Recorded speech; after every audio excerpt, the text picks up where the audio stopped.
Hi, Facebook. We're back again for another Monday morning. Now, this is the time, right around now, is when my coffee would be wearing off. And I might go out and get another cup of coffee. But I remembered I had this resealable can of NOS in my car from when I went up to SPAC on Friday. And so that's what we're drinking this morning. So I've only taken a few sips because I haven't really needed it. And I don't want to go into maximum overdrive. But busy weekend, real busy weekend. We're going to cover most of the highlights here, as much as we have time for with the Daily Dish, in about 7 seconds. 5, 4, 3, oh, here we go. It's the Daily Dish. What a weekend. We had the Mayweather versus McGregor fight. Naturally, this spectacle was just a cash grab on both sides, since you can't pit a boxer who's gone undefeated over 49 matches against an MMA fighter who's never boxed around in his life, professionally or amateur, and expect a fair fight. That said, it was pretty entertaining. There was some disrespect from Conor in the first round. He looked down at the spot where Floyd swung when he missed a punch, then put his hands behind his back.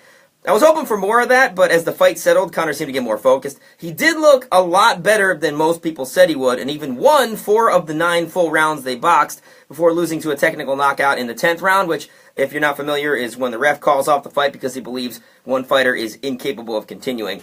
McGregor said he thought the ref called the fight too early, and honestly, I think most of America would agree. But let's be real, the only way McGregor was ever going to win that fight was if he knocked Mayweather out cold. He was never going to win on a decision from the judges anyway. Then, the MTV Video Music Awards were last night. My position on awards shows has always been that they're generally a waste of time. You spend 3-ish hours waiting for the awards to be presented while watching people who get paid way too much money parade around in ridiculous outfits patting each other on the back. Last year, though, I decided that, since I had a morning show for the first time, I should be abreast of all that kind of knowledge, so I settled in, watched the VMAs for the first time, and it was a waste of time. Nothing interesting happened whatsoever, so I didn't make that same mistake this year. I watched How I Met Your Mother instead.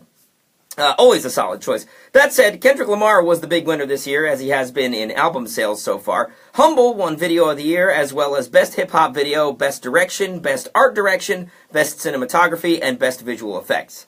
Ed Sheeran was named Artist of the Year, and Khalid won Best New Artist.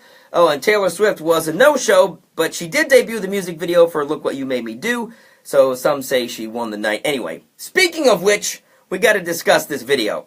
The song dropped on late Thursday night, sold 200,000 copies on Friday alone, which, to put it in perspective, it took Ed Sheeran a week to sell that many copies of Shape of You, and that was a massive hit itself. And the projection was that Taylor's song would sell 500,000 copies in its first week, which would be the first time that happened since Adele released Hello in 2015. Broke records on YouTube and Spotify, but she saved the music video for last night at the VMAs. Now, again, I didn't watch the VMAs, but you best believe I was on YouTube checking out that video to see if the single was a joke, as I suspected.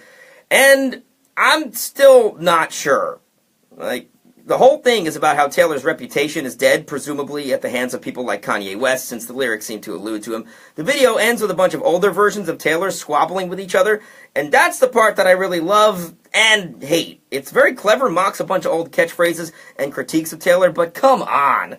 If this is serious and the whole album is going to have this similar revenge tone, you can't in one breath make fun of people for saying you played the victim your whole career in a song called Look What You Made Me Do. If it's self-referential and intentionally ironic, then it is brilliant. I think it really all hinges on what the rest of the album sounds like, which we won't know until November 10th. Cool, calm, and collected is not how you describe. So that's pretty much what happened this weekend. I mean, this is one of those mornings where usually I'll come in the morning and get ready, prep my show and be like, all right, so what are we going to talk about today? And this morning I was like, geez, what are we not going to talk about? There was so much going on this weekend. I was like, all right, we got to trim it down to just the most important, impactful, influential stuff. And I have so much more to say about Taylor Swift, her new song, the music video just adds layers to it. And I don't have time. I can't sit here and just rant for 8 minutes on Taylor Swift. But that's why we have the Cubicle Show. So, I guess almost about 2.5 hours from now, we'll be kicking off another episode of the Bill and Scott Cubicle Show We do that Monday through Thursday, 10:30 a.m. right here on the Jams 96.3 Facebook page. And you better believe we're going to go in detail on this Taylor Swift video. I know the country is largely divided on this topic. I think most of the reaction to the song was pretty negative, as it should have been. Honestly, the song is a massive disappointment. But that said, it's really catchy. I don't think it's a good song. I think it is a bad song, but it is really catchy. It's probably going to perform pretty well, because its ability to get stuck in people's heads. Like, I'm not gonna lie, I turned it on a couple times over the weekend just because it was stuck in my head, and I don't like it. And then the video, again, like the video was, there's a lot of moving parts in that video, so we'll discuss that. I think I might actually like write down some of my thoughts. So I can have like little bullet points to list off, because this kind of thing fascinates me. Like, this is what I live for. Celebrity drama and people who are way too full of themselves, kind of like Taylor Swift. So we'll discuss that with the Cubicle Show about 10:30. Thanks for tuning in. Thanks for listening. Thanks for watching. And we'll see you then. Bye! No. I did it again. I can't hit the video, the finish button. It's so tiny. It's like this big.